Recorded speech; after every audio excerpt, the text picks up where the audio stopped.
कथा में तुम प्रवेश कर गए, शंकर का स्नेह तुमने पा लिया, शंकर का अनुमोदन अगर तुमने कर लिया, शिव स्मरण में अगर तुम डूब गए, तो तुम्हें जिस देवता का तुम भजन कर रहे हो उसको पाने में देरी नहीं लगेगी, वो मिल जाएगा।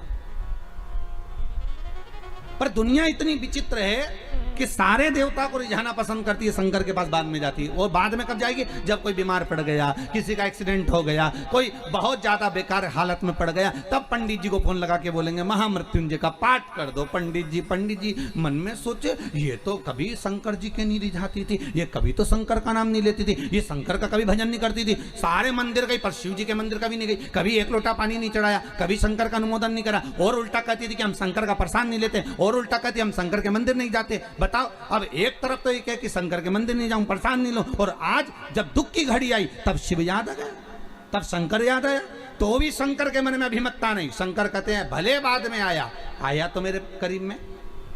और भागवत कहती है पहले शंकर का अनुमोदन करिए, राम कथा कहती है पहले शंकर का अनुमोदन करो, शिव महापुराण की कथा कहती है शंकर का अनुमोदन करो। तो ताप्ती ने भी सूर्य नारायण भगवान से पूछ लिया, पिताजी आप जब सारी दुनिया में प्रकाश फैलाते हो, आपका शरीर जब इतना तपता होगा तो शीतलता कौन देता होगा? तब शंकर भगवान ने तुरंत कहा, जब कोई भक्त एक लोटा पानी लेकर शंकर पर चढ़ाता है और वो शंकर का चढ़ा हुआ जल गोल जलाधारी से निकल कर चरण से सबसे पहले नीचे की ओर जब आता है, मात्र एक बीते की दूरी पर वो पानी जब बहता हुआ आता है, सूर्य नारायण कहते हैं वो जल मुझे मिलता है और मेरे शरीर की तपन समाप्त हो जाती है। जरा देखिए, लिंग पुराण में उठाकर देखिए, स्कंद पुराण को उठाकर देखिए, और दोनों पुराणों का वर्णन स्पष्ट कर रहा है कि भगवान सूर्य नारायण, इसलिए शायद यही शास्त्र वर्णन करता है, इसीलिए शायद शिव महापुराण में स्पष्ट किया गया कि शंकर की पंचायत में सूर्य भी विराजमान है।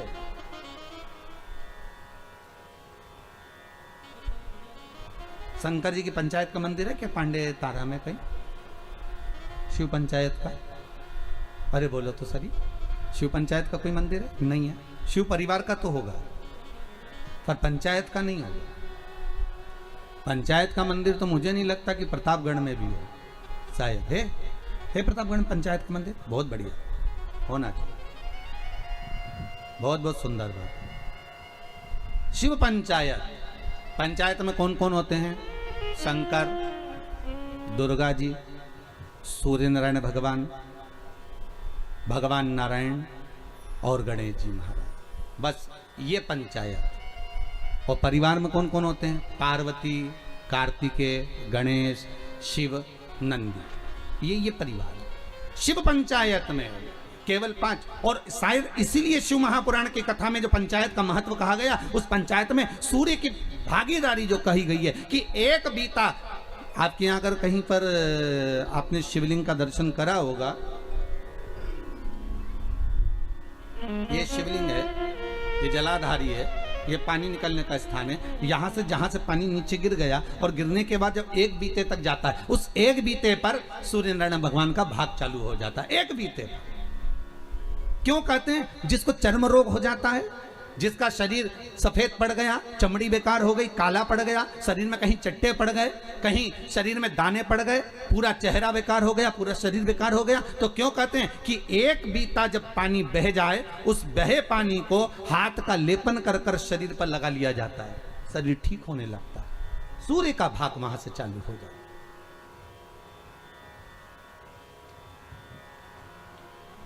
शिव पंचायत का बड़ा महत्व है महाराज जी। अगर आप लोगों ने लिंग पुराण पढ़ी होगी या शिव महापुराण पढ़ी होगी तो उसका बड़ा महत्व है महाराज। कहते हैं अदालत में अगर कोई केस चल रहा है, चाहे वो नौकरी से जुड़ा हुआ हो, चाहे सर्विस से जुड़ा हुआ हो, चाहे प्रॉपर्टी से जुड़ा हुआ हो, अदालत में अगर कोई केस चल रहा है और बहुत समय से चल रहा है और उसकी कोई सफलता नहीं मिल रही, कोई सफलता नहीं मिल रही, तो शिव पंचायत के मंदिर में जाकर महाराज 5 पुष्प, एक एक पुष्प एक एक देवता देवी को समर्पित कर दो और उनके चरण में मक्खन का लेपन कर दो। काय का लेपन करना है?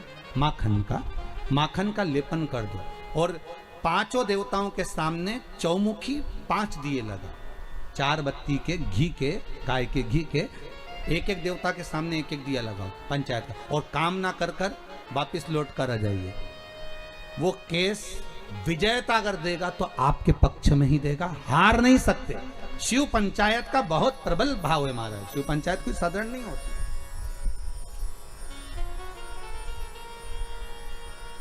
कोई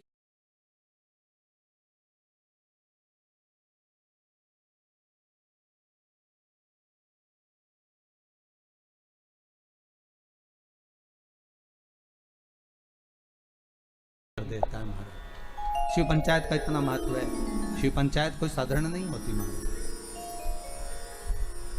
शिव पंचायत जिसकी कमर का गुरिया खसक गया हो, या घुटने की हड्डी खसक गई हो, या हाथ पैर कहीं की भी कोई हड्डी खसक गई है महाराज, और डॉक्टर अपना काम कर रहे हैं, गुरिया नहीं जम रहा, और आपको केवल दवाई से ही अच्छे होना है, तो मूंग, हरी जो मूंग होती है वो शिव पंचायत के मंदिर में ट्रिंग ट्रिंग। हेलो, मैं तुम्हारे पापा के बचपन का दोस्त चतुर चाचा। प्रणाम चाचा जी। उनसे बेटे 5,000 लिए थे, अभी होती है, वो शिव पंचायत के मंदिर में कम से कम 5 या 7 दिन तक चढ़ाएं, उसी मूंग को वापस उठा कर लाएं और उसको सुबह सुबह पानी में गलाकर खाना चालू कर दे। बाबा चाहेगा तो 15 दिन नहीं लगते, गुड़िया अपनी जगह पर बैठ जाता। शिव पंचायत, शिव पंचायत का बड़ा नाम। ओम नमः शिवाय। सहज नहीं है शिव पंचायत। ओम नमः शिवाय। तो भगवान शंकर की कथा कर रही है। अगर कहा, मान लो मैंने कह दिया, ताप्ती कहती है मैं पिताजी से पूछूं, तो पिता से कहा, पिताजी आपके शरीर पर इतनी जो ताप पड़ती है, ए बाबुल, ए पिता। ताप्ती छोटी थी तो कह देती थी पिता से तुरंत जाकर। छोटी बेटी में और बड़ी बेटी में अंतर होता है, बड़ी बेटी मर्यादा में रहती है, बोलती कम है, और छोटी तो तड़ तड़ बोल बुला के बोझ जाए। उसको जो बोलना है ना छोटी को, वो तो बोल देगी, वो रुकती नहीं है। बहनों में यही भाव है, बहनों में जो बड़ी बहन होती है ना वो थोड़ी शांत रहती, शीतल रहती, और छोटी वो तो 2 मिनट, जी जी तू चुप रहे, मैं सब बोल दूंगी, बस बात इतनी। तू तो ये बता लड़का पसंद है कि नहीं है, जुमाने का देखा, तो वो कहते नहीं इतना कोई बस, तो तू क्या करना, तू शांति बैठ, बाकी सब मैं निपटा दूंगा। और छोटी गई, मम्मी हाँ तुम जीजी की शादी जहां कर रही हो ना, अच्छा नहीं लग रहा है, बताओ। वो बड़ी नहीं बोल पाई, इसने जाके बोल दिया और सबके सामने बोल दिया। ले तो दूल्हा भी मैं बैठा था, बापड़े ने सोचा चलो वापिस ही चलो, क्या करे। जब यही बोल रही थी तब छोटी छोटी बोलती नहीं, बड़ी बोलेगी नहीं, और छोटी तुरंत हो बोला बोल, चली बस जा। अच्छा, शादी ब्याह में भी बहुत ध्यान रखना पड़ता। बड़ी बहन की शादी कैसे भी कर दो, पर छोटी की में अगर जरा सी कमी रह जाए ना तो बोले बिना नहीं रहती। हाँ इतना था तो भी तो अच्छे से नहीं करी, बस बताओ। छोटी छोटी होती है, हम तो कहते छोटी खोटी भी होती है। छोटे खोटे बहुत उद्यमी भी रहते, बोलने में भी एकदम फटाक, जो बोलना है बोल दिया। ताप्ती ने कह दिया, पिताजी आपसे बस केवल इतना कहना है कि आपको वो शीतलता, जब आपका शरीर इतनी तपन देता है, आपका शरीर इतना प्रकाश देता है, तो आपको वो शीतलता कहाँ से मिलती है। तो भगवान सूर्य नारायण कहते, भास्कर देव कहते हैं, जब कोई शंकर पर 1 लोटा पानी चढ़ाता है, उसका चढ़ाया हुआ जल जब मुझे प्राप्त होता है तो मुझे उसमें शीतलता का अनुभव हो जाता है। अब विचार करिए, कई किसी ने हमसे पूछा भी है कि हम सूर्य नारायण भगवान को अर्घ दें और कभी कभी नहीं दें, और हम शंकर के मंदिर में जाकर पानी चढ़ाते हैं, तो उससे सूर्य नारायण भगवान को फल प्राप्त होता है क्या? क्यों नहीं होता। आप अगर शंकर को जल चढ़ा रहे हो तो ब्रह्मा को भी जल चढ़ गया, शिव को जल चढ़ाया तो भगवान विष्णु को भी जल चढ़ गया, शिव को जल चढ़ाया तो जगदम्बा को भी जल चढ़ गया, शंकर को जल चढ़ाया तो गणेश जी को भी जल चढ़ गया, शंकर को अगर जल चढ़ाया तो कार्तिकेय को भी जल चढ़ गया, और शिव को अगर जल चढ़ाया तो 33 कोटि देवता, जहां से पानी बहता है वहां तक 33 कोटि देवता विराजमान होते हैं। इसलिए शंकर का जल लांगा नहीं जाता, वहां 33 कोटि देवता विराजमान होते हैं। सबको जल का भाग मिल गया, एक साधे सब सधे। एक जगह खोदे जाओ, पानी तो निकले। खोदो,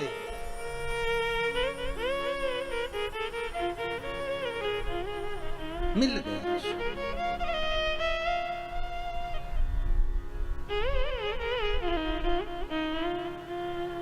ताप्ती ने सुन लिया,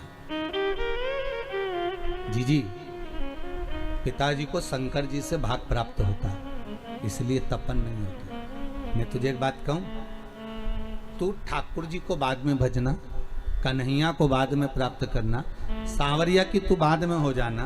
पहले एक निवेदन करती हूं, पहले शंकर का अनुमोदन कर, शिव का अनुमोदन, शिव का स्मरण, हाँ शंकर का स्मरण, हाँ।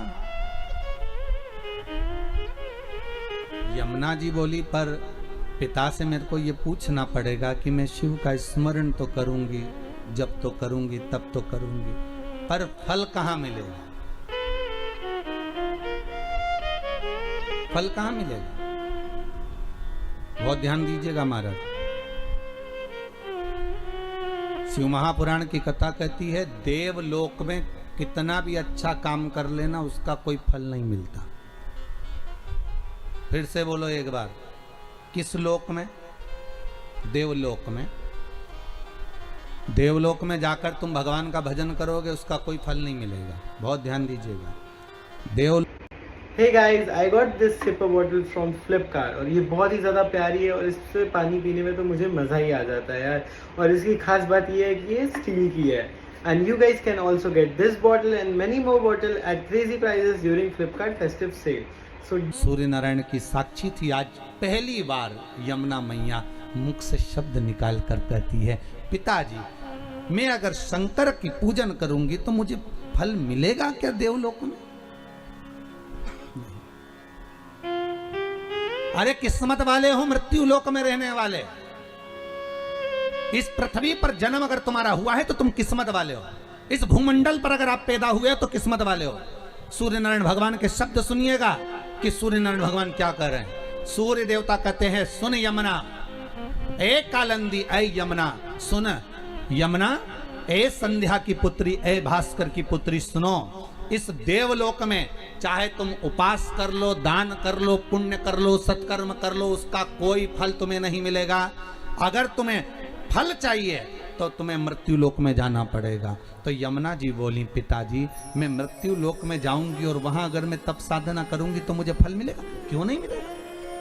मृत्यु लोक की भूमि केवल एक ऐसी भूमि है, देवलोक में देवता बसते हैं, मृत्यु लोक में महादेव बसता है। मृत्यु लोक की भूमि केवल एक ऐसी भूमि है जहां पर अगर व्यक्ति थोड़ा सा भी भजन करता है, पुण्य करता है, दान करता है, सत्कर्म करता है, नाम जाप करता है, तो उसका किया गया फल उसको तुरंत प्राप्त हो जाता है। कथा के दूसरे दिन की कथा याद करिए। आपको कहा था एक व्यक्ति इतना कंजूस था, उसने केवल कचरे का दान दिया था और सांप अंदर आ रहा है और वो कचरा उसको रोक रहा है। हमारा किया गया दान, हमारा किया गया पुण्य, हमारा किया गया सत्कर्म, हमारा किया गया भजन, हमारे द्वारा किया गया गौ माता को दान, हमारे द्वारा किया गया मंदिर निर्माण में दान, हमारे द्वारा किया गया वृद्धजन को दान, हमारे द्वारा किया गया ब्राह्मण भोज को दान, हमने जो दान करा, चाहे कन्या को, गऊ को, जिस रूप में दान करा, हमारा करा दान हमारे सामने आकर एक ना एक दिन खड़ा जरूर होता है। चाहे तुम्हारे को वेंटिलेटर पे ले जाकर भी अगर पटक दिया जाए तो तुम्हारा किया गया दान वहां भी आकर खड़ा हो जाएगा और वेंटिलेटर से उठाकर वापस घर पर लेकर आ जाएगा। ये वो दान, वो सत्कर्म, वो पुण्य तुम्हारे सामने आएगा, कोई दूसरा नहीं।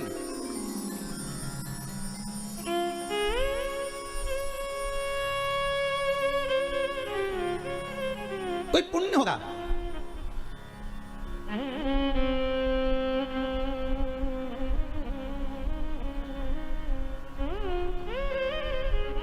अरे उस क्षण को याद करो जो जिस चीज का दान करता है उसके सामने आ जाता है। जो जिस चीज का दान करता है। गरुड़ पुराण का एक एक संवाद याद करो कि हो सकता है हमारे द्वारा हम मकान बना रहे हो, कोई पेड़ काट दिया हो, कोई वृक्ष निकाल दिया हो, अपनी जगह बनाने के चक्कर में, अपना सुख देखने के चक्कर में ना जाने उस ऑक्सीजन को हमने रोक दिया हो। तो आज हो सकता है ऑक्सीजन हमारे तक नहीं पहुंच पा रही है। खुद के भी तो कर्म भाव को फिर स्मरण किया जाए कि हो सकता है, तो भगवान से क्षमा मांगो। या शंभु हे तरका खुद के भी तो कर्म भाव को फिर स्मरण किया जाए कि हो सकता है तो भगवान से क्षमा मांगो, याचना करो उसके आगे कि हो सकता है मैंने पूर्व में कोई गलती करी होगी, पर मेरे नाथ हे शंभु, हे त्रिकालदर्शी, हे कैलाशी, हे विनाशी, कुछ ऐसी कृपा कर दे कि अब वो गलती नहीं करूंगा। हो गया, मेरे से गलती हो गई थी, मैंने हो सकता है पीपल का वृक्ष कटवाया हो, बेलपत्री का वृक्ष कटवाया हो, और भी आम के पौधे, ना जाने कितने बगीचे कटवाए होंगे, जब मैंने कॉलोनी काटी होगी, जब मैंने प्रॉपर्टी बनाई होगी, जब मैंने कुछ निर्माण करा होगा, ना जाने कितने ऑक्सीजन देने वाले इन वृक्षों को काटा होगा, तो उसका भाग हो सकता है मेरे कर्म में लिखा होगा, पर आज क्षमा मांगता हूं कि अब नहीं होगा। उस परमात्मा से भले पलंग पर पड़े हो पर क्षमा याचना कर लो, उससे मांगो क्षमा। वो पिता है और बाप हमेशा अपने बच्चे को माफ कर देता है, ये पक्का है। हो सकता है गलती हुई होगी तो मेरा शंभु, मेरा त्रिकालदर्शी, मेरा कैलाशी क्षमा भी कर दे।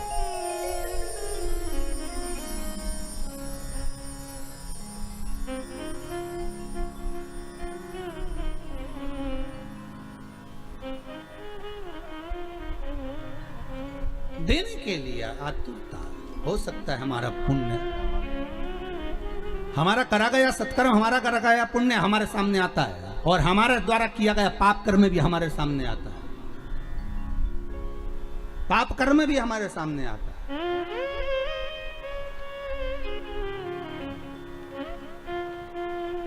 फिर निवेदन करूंगा, मत बुरे कर्म कर बंदे, वरना पछताएगा, भगवान की आंखों से तू बच नहीं पाएगा, तू बच नहीं पाएगा।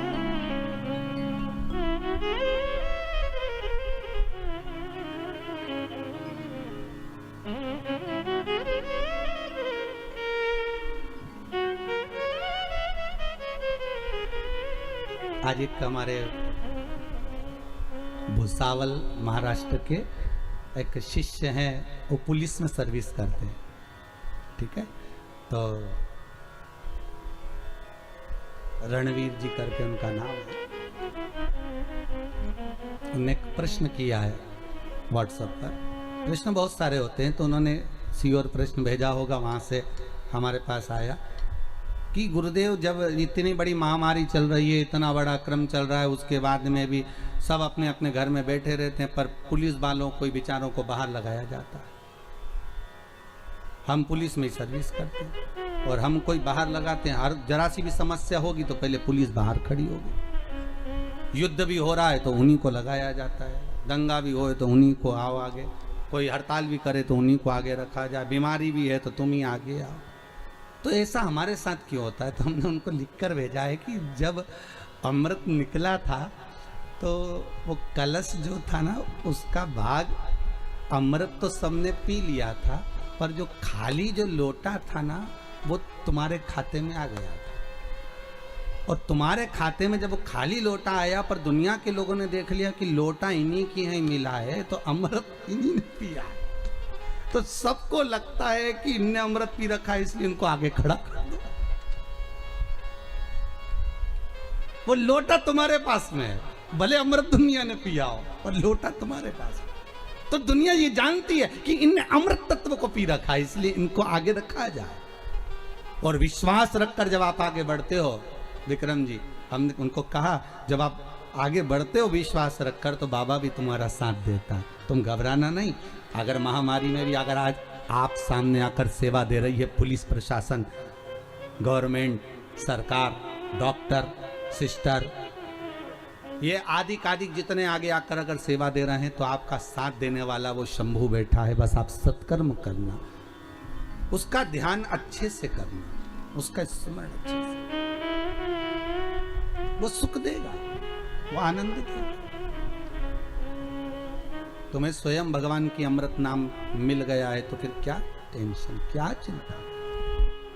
सुख का भान हो, आनंद की अनुभूति हो। यमुना कह रही है कि मैं जाऊं। पिताजी, अगर आप कहते हो कि पृथ्वी पर जाने पर ही फल मिलता है, देवलोक में करा हुआ कोई भी कर्म का फल नहीं है, पृथ्वी पर जाकर किए गए कर्म का फल है, तो मैं पृथ्वी पर जाना चाहती हूँ। भगवान सूर्यनारायण का तू पृथ्वी पर कहाँ जाएगी? गोरा, मुझे शाम बनाना है, शाम के साथ में रहना है, तो मैं कहाँ जाऊं? भगवान सूर्य नारायण ने कहा, मेरे ही द्वारा निर्मित है कालिंदगिरी पर्वत, मेरा ही एक स्वरूप है। कौन सा पर्वत? क्या नाम था? कालिंदगिरी। कालिंदगिरी पर्वत मेरा एक स्वरूप है। यमुना जाओ भूमंडल पर, तुम वहां जाकर तप साधना करो। कालिंदगिरी पर्वत पर यमुना जी चली गई, 12 वर्ष की थी, तप साधना में जो लगी। ऐसी तप साधना करी शंकर भगवान की, ऐसी तप साधना करी, ऐसी तप साधना करी। शंकर भगवान आ गए, कालिंदी मांग तुझे क्या चाहिए? कालिंदी, यमुना जी कहती मेरा नाम यमुना है। शिव कह रहे नहीं, तो कालिंदगिरी पर्वत पर बैठकर तप करिए, तेरा नाम कालिंदी होगा। बोल तुझे क्या चाहिए? यमुना जी कहती हैं बस इतना कर दीजिए कि मैं जिस शाम का भजन करती हूँ उसके जैसा कलर कर दीजिए। शंकर भगवान ने कहा उसके जैसा बनने के लिए तुझे एक काम करना पड़ेगा। क्या?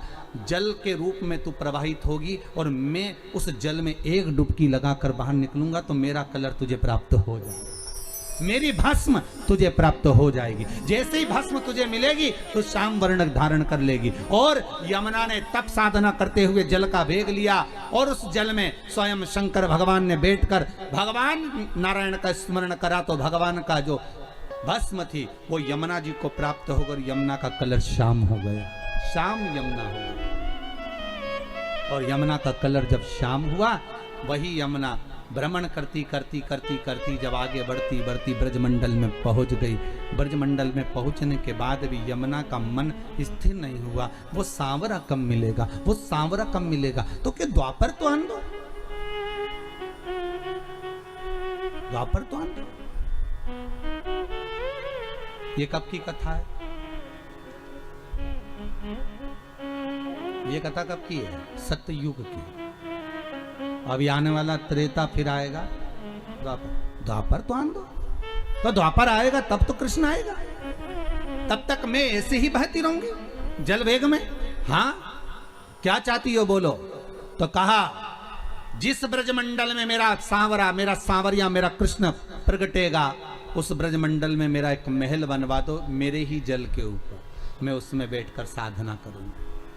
यमुना के जल के ऊपर ही एक महल बनाया गया। उस महल में बैठकर यमुना 12 वर्ष की कन्या जब तप साधना में लीन हो गई, कई युग निकल गए। कहते हैं सतयुग गया, त्रेता गया, द्वापर आ गया और यमुना उस कक्ष से, उस कुंज से, उस कमरे से, उस भवन से बाहर नहीं निकली। यमुना तप करती रही और आखिरी में जब यमुना को सूचना मिल गई कि सांवरा प्रकट होकर मेरे घाट के नजदीक में आ गया, पहली बार जब ठाकुर छोटी सी अवस्था धारण कर कर बाहर आए तो वही उस कुंज में, उस भवन में प्रवेश कर गए और यमुना जी का हाथ पकड़ा और भगवान कृष्ण खुद यमुना को निकालकर उस भवन से बाहर लेकर आ गए। यमुना को देखकर सांवरिया बोले तू तो मेरे जैसी दिखती है, नमः शिवाय।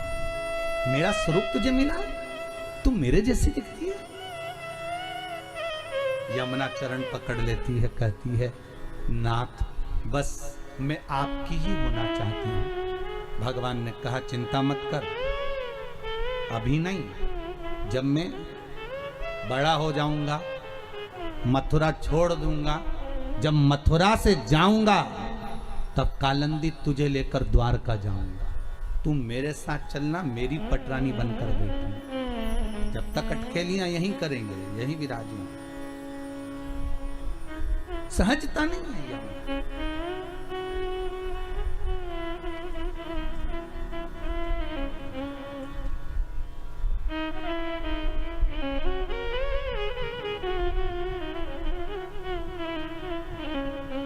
धन्य है माया, धन्य है वो सूर्यनारायण भगवान की डीकरी, धन्य है वो सूर्यनारायण भगवान की बेटी, धन्य।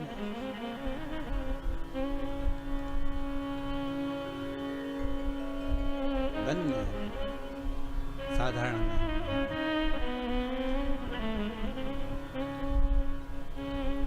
भगवान की अविरल भक्ति का स्वरूप है। आज भगवत स्मरण का जो सुख का भाग कहा गया वो साधारण नहीं हो सकता। शिव महापुराण की कथा कहती है भगवान शंकर का चरित्र वर्णन करता है। कल कथा जो चल रही थी उसमें अपन ने एक व्याख्यान सुना था मंथन का। उस मंथन में विष निकला तो शिव को मिला, अमृत निकला तो देवताओं को मिला, और देवता अमृत पाने के बाद भी उनकी अभिमतता इतनी बढ़ गई थी कि वो भगवान शंकर के सामने खड़े होकर कहते हैं कि आपने विष पिया तो कौन सा बड़ा काम किया। देखिएगा जरा संबोधन देखिएगा। जब धन का मद आ जाता है, जैसे बाणासुर के पास आ गया था,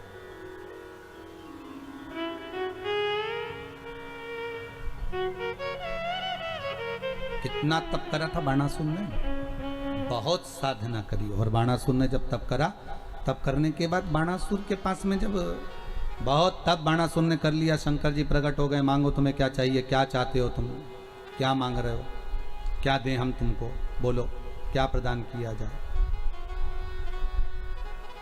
हम तुम्हें क्या दे सकते हैं, बोलो। बाणासुर ने कहा अगर आप हमें देना चाहते हैं तो हमारे 1000 हाथ कर दीजिए। शिव जी ने कहा ठीक है, 1000 हाथ दे दिए। अब 1000 हाथ मिल गए तो बाणासुर जहां युद्ध करने जाते वहां विजय होकर आ जाते। अब बाणासुर को लगता कि बताओ मेरे इतने हाथ, अब तो कोई मेरे से युद्ध करना ही पसंद नहीं करता। अब हाथ खुजाते बाणासुर के, तो एक दिन शंकर जी के पास ही पहुंच गया। शंकर जी से बोला भोलेनाथ भोलेनाथ। शंकर जी बोले बोलो क्या बात है, अब फिर वापिस आ गए तुम, क्या मांगना चाहते हो। मांगना नहीं है, आपके साथ युद्ध करना है। शंकर जी ने पूछा मेरे साथ युद्ध काहे को। तो बाणासुर कहते हैं अब मेरे इतने हाथ देखकर कोई मुझसे युद्ध ही नहीं लड़ता, सब मेरे सामने हार जाते हैं। अब मेरे से कोई युद्ध लड़ने वाला चाहिए, तो युद्ध लड़ने वाला कोई दूसरा नहीं, तुम मेरे सामने युद्ध करने आओ। शंकर भगवान बैठे थे, पार्वती मैया की आंखों में अश्रु भर गए, माँ जगत जननी जगदम्बा रो पड़ी। शिवजी ने पूछा message message message dear investor, एक एक्सपर्ट तो तुमसे युद्ध लड़ना।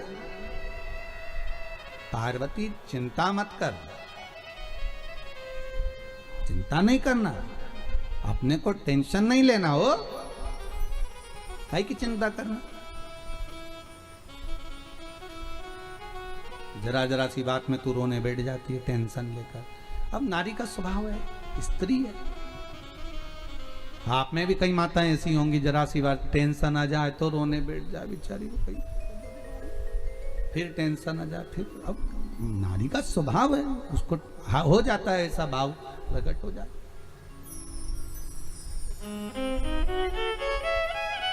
हो गए। ओम नमः शिवाय। क्यों रो रही है, बस आप जान तो रहे हो प्रभु कि वो बाणासुर आपको ललकार रहा है, तो ललकारने दे, तो क्यों चिंता करती है। बाणासुर ने फिर आवाज लगाई, ए भोलेनाथ क्या मुझसे डर गए। शंकर भगवान बाहर नहीं निकले तो स्वयं भगवान विष्णु को क्रोध आ गया, और भगवान विष्णु आकर भगवान शंकर से कहने लगे आप इससे भय खा रहे हो, आप इससे डर रहे हो। शिव जी बोले मैं इससे डर नहीं रहा, मैं इससे भय नहीं खा रहा हूं, मैं डरा नहीं हूं इससे, हो मैं डर नहीं रहा हूं इससे, तो फिर आप युद्ध करने क्यों नहीं जाते, जाओ युद्ध करने के लिए। शंकर भगवान बोले बात इतनी सी है कि अगर जिस बेटे को मैंने एक महल बनाकर दिया, उस बेटे के महल को बाप कैसे तोड़ सकता है। अरे बोलो भाई, आप लोग भी तो कथा सुन रहे हो तो स्मरण करते होगे, आपको ध्यान में होगा पिताजी बेटे का मकान बनवाए और बेटा लड़ाई कर ले, झगड़ा कर ले, तो क्या बाप बेटे का मकान तोड़वा देगा। अरे बोलो जन, तोड़वाएगा नहीं, माँ मना कर देगी, रहने दो, काय को तोड़वा रहे हो, अब हो गया, झगड़ा कर लिया, कर लेने दो, औलाद तो अपनी है, बेटा तो अपना है, संतान तो अपनी है। पूत कपूत सुने हैं परना माता सुनी कुमाता, कह दिया उसने, कह दे दो, कह दिया ना, कह दे दो। भगवान विष्णु कह रहे हैं तो आप उससे डर रहे हो? नहीं नहीं, डरने वाली बात नहीं है। तो फिर क्या चाहते हो? शंकर भगवान बोले हजारों हाथ मैंने दिए हैं और अगर मैं ही काटूंगा तो दुनिया के लोग क्या कहेंगे कि भगवान ने दे भी दिया और काट भी दिया। शंकर जी बोले मैं नहीं काटूंगा। तो फिर कुछ तो करो। भगवान शंकर बोले हम क्या करें, अब जो कुछ करोगे आप करोगे। हाथ हमने दिए हैं, काट तुम दो। भगवान विष्णु बोले मैं काटूं? हाँ। तो भगवान विष्णु ने पूछा वो कैसे? शंकर भगवान ने कहा द्वापर में जब ये आप कृष्ण बनकर जाओगे, बाणासुर की कन्या का प्रसंग जब आएगा, तब इसके हाथों को भुजाओं को आप काट काट कर गिराना। आखिरी में अगर हाथ कट गए और ये बाणासुर जब मेरे चरणों में आ जाएगा तो वचन देता हूं कि बच जाएगा, और अगर यह बाणासुर तब भी मेरे चरणों में नहीं आया तो फिर मरी जाएगा। और उठाओ भागवत जी को। बाणासुर की कन्या उषा चित्रलेखा को अपना मन की बात कहती है और चित्रलेखा चित्र बनाती है।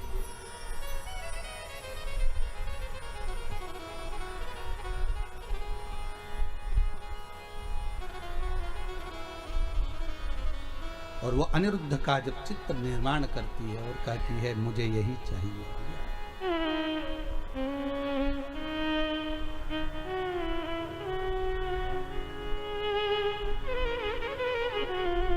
बंदी बनाया जाता है भगवान कृष्ण के पोते को और युद्ध प्रारंभ होता है। बाणासुर जब चले तो शंकर भगवान से कहा आपने वर दिया था मुझे, जब कहीं युद्ध करने के लिए जाओगे तो शंकर भी तुम्हारे साथ युद्ध करने जाएगा, आप मेरे साथ युद्ध करने चलो। बाणासुर का भगवान शंकर बोले कि मैंने एक बात कही थी याद कर, युद्ध तो करूंगा पर युद्ध के मैदान में अगर मेरा रथ खंडित हो गया तो मैं युद्ध नहीं लड़ूंगा, मैं चलता हूं युद्ध करने के लिए। शंकर भगवान तो बाणासुर कहते किसकी हिम्मत जो आपके रथ को खंडित कर दे, चलिए। भगवान ने नंदी को बुलाया और रथ पर भगवान शंकर चढ़ गए, इधर बाणासुर चढ़ गए।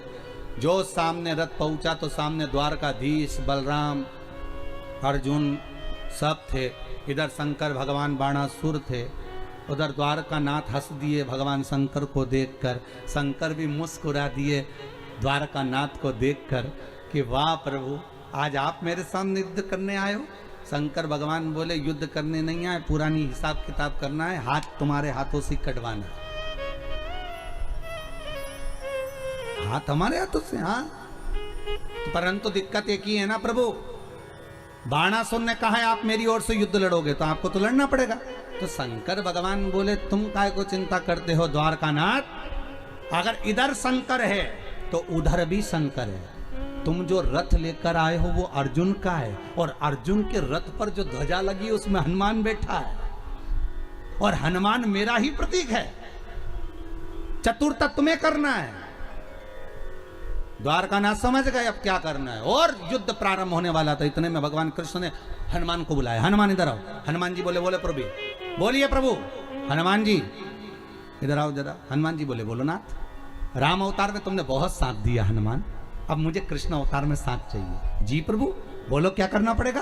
कुछ नहीं करना, राम अवतार में तुमने खूब युद्ध लड़ा, अब की बार युद्ध नहीं लड़ना।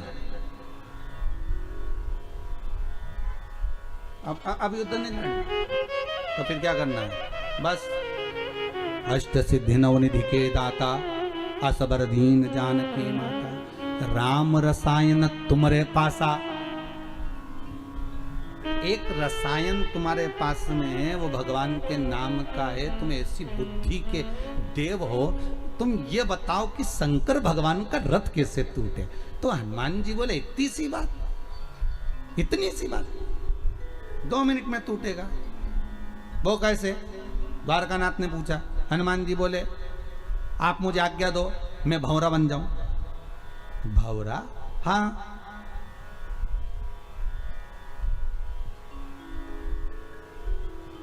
मैं भंवरा बन जाऊं, आप कह दो मैं बन जाऊंगा और भंवरा बनकर जाऊंगा। शंकर भगवान का जो पहिया है रथ का, उसमें जहां कीला लगा है उस कीले के अंदर घुस जाऊंगा। कीले की पिन को धीरे धीरे धीरे धीरे कर कर निकाल दूंगा। और कीले की पिन जैसी निकलेगी और शंकर जी रथ दौड़ाएंगे तो यहाँ टूट जाएगा, रथ खंडित, शंकर जी युद्ध ही नहीं लड़ेंगे, खत्म काम।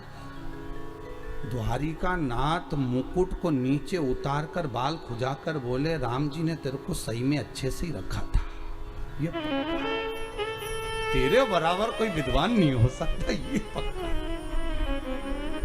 गजब की विद्वत्ता है, गजब, कितने विद्वान थे हनुमान जी महाराज साहब, कितने विद्वान। राम जी पूछ रहे हैं, Secret crush. What a girl. What a girl body's plan. Hanuman ji महाराज साहब कितने विद्वान। राम जी पूछ रहे हैं ओम नमः शिवाय। रावण को मारते समय, हनुमान ये रावण को मैं बार बार बाण मार रहा हूं, पर हनुमान ये रावण मरता क्यों नहीं है? तो हनुमान जी विभीषण से पूछे, क्यों रे, तूने बताया था नाभि में अमृत है और अमृत को सुखा दो और मर जाएगा रावण। तो अमृत तो भगवान ने 3-4 बार सुखा दिया, फिर भी तो नहीं मर रहा, ये मरेगा कब? विभीषण बोले, भैया हमको तो इतना ही मालूम था कि इसकी नाभि में अमृत और नाभि का अमृत सूखेगा, कोई वरदान मांगा था तो यही मांगा था, नाभि का अमृत सूखेगा तब मरेगा। तो विभीषण तू सही बता, तू हमारे साथ में चाल तो नहीं चल रही है? नहीं तो उस पार्टी का और इस पार्टी में भिल के और सब काम खत्म कर दिया। भाई व्यक्ति कब पार्टी चेंज कर दे इसका कोई भरोसा नहीं, और वो भी आज के ज़माने में तो कब पार्टी चेंज हो जाती मालूम ही नहीं पड़ता, कौन सी पार्टी का व्यक्ति कौन सी पार्टी में घुस गया। और चुनाव का माहौल चल रहा है, बिल्कुल ध्यान रखना रे बाबा, पार्टी चेंज होने में देरी नहीं लगती, आदमी इधर से उधर कब कूद गया।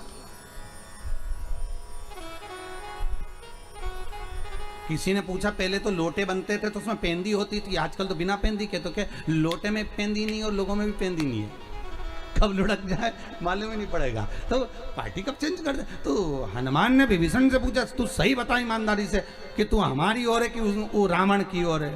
विभीषण हनुमान जी से बोले कि सौगंध खा के कहता हूं मैं तुम्हारी ओर हूं।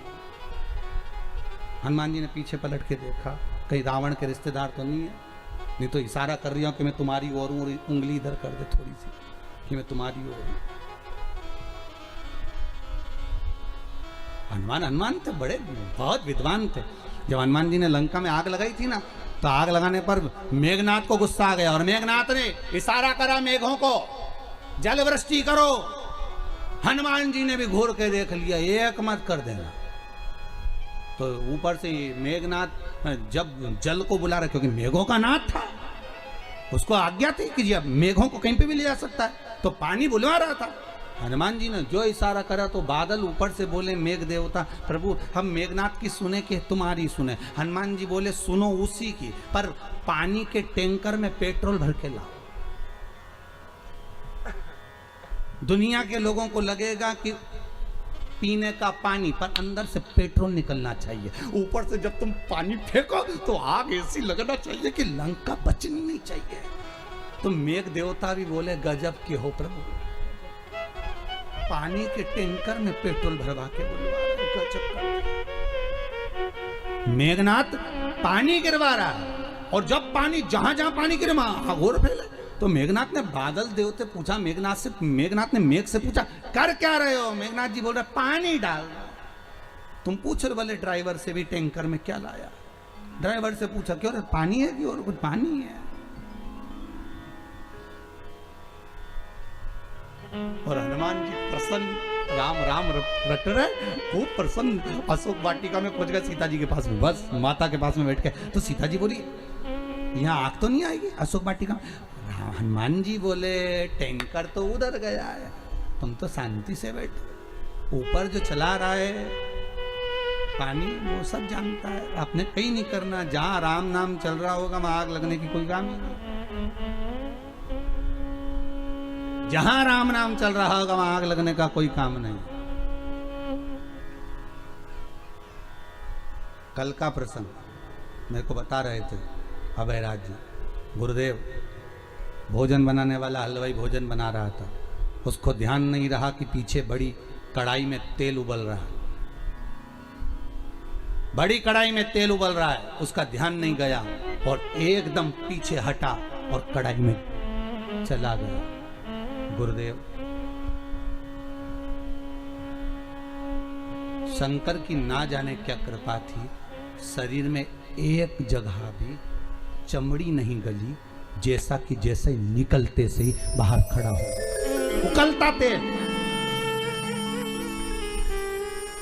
तो अवैराज जी बता रहे थे कि उनसे पूछा गया कि आपका ध्यान कहाँ था, तो वो कह रहे थे कि हमारा ध्यान बनाते बनाते शिव कथा में पहुंच गया था, शंकर ने बचा। जिस ओर आपका ध्यान गया है, जिस ओर आपका चित्त गया है, वृत्ति गई है, वो आपकी रक्षा स्वयं करेगा, दूसरा नहीं। दूसरा नहीं करेगा, वो स्वयं करेगा। हे हनुमान, विद्वान है हनुमान।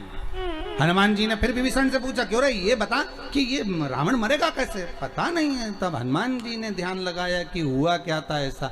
ब्रह्मा जी के पास गए, ब्रह्मा जी तुमने वर दिया था ना रावण को। हाँ, क्या वर दिया था कि नाभि में अमृत सूखेगा और रावण मरेगा, तो वो तो मर ही नहीं रिया, हनुमान जी ने कहा।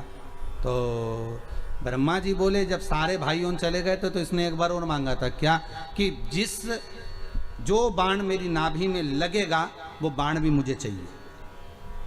अच्छा, तो वो बाण किसके पास है? कि रावण के पास। जब तक वो बाण नहीं मिलेगा और राम जी उस बाण को नहीं मारेंगे तब तक रावण मरने वाला नहीं है, भले कितनी बार भी अमृत सुखा दो। हनुमान जी ने सोचा वो बाण कहाँ से मिलेगा। विभीषण से पूछा, तुझे मालूम? कि मेरे को तो कहीं नहीं मालूम दादा, वो बाण की नहीं मालूम। तो मैं क्या बताऊं, मुझे तो नहीं मालूम। अच्छा, तो हनुमान जी पहुंच गए, एक पंडित का रूप रखकर सीधे लंका के अंदर सारे स्त्रियों को बुला लिया, इधर आओ, इधर आओ। हाथ देख रहे, तुम्हारा भाग्य ऐसा है, तुम्हारे यहाँ एक बंदर आया था, उसने आग लगाई थी, ऐसा करा था, वैसा करो। बिल्कुल महाराज, बिल्कुल सत्य कर रहे हो आप, बिल्कुल सत्य, एकदम सही बोले। और सब बताते बताते बताते बताते मंदोदरी को मालूम पड़ गया। मंदोदरी बाहर आ गई, मंदोदरी ने हाथ दिखाया, मेरा भाग्य बता दो।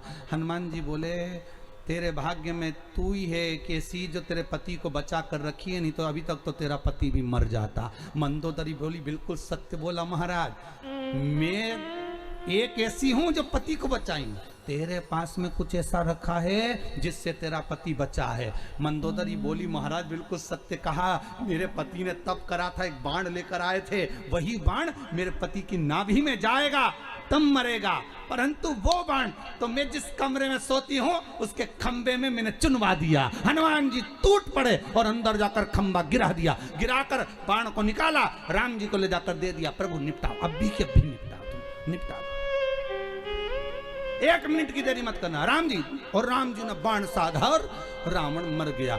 हनुमान जी जैसे बाण ला कर दिए, विभीषण तो चक्कर में पड़ गया। विभीषण बोले, ये बताओ राम जी, ये हनुमान है कि और कुछ है?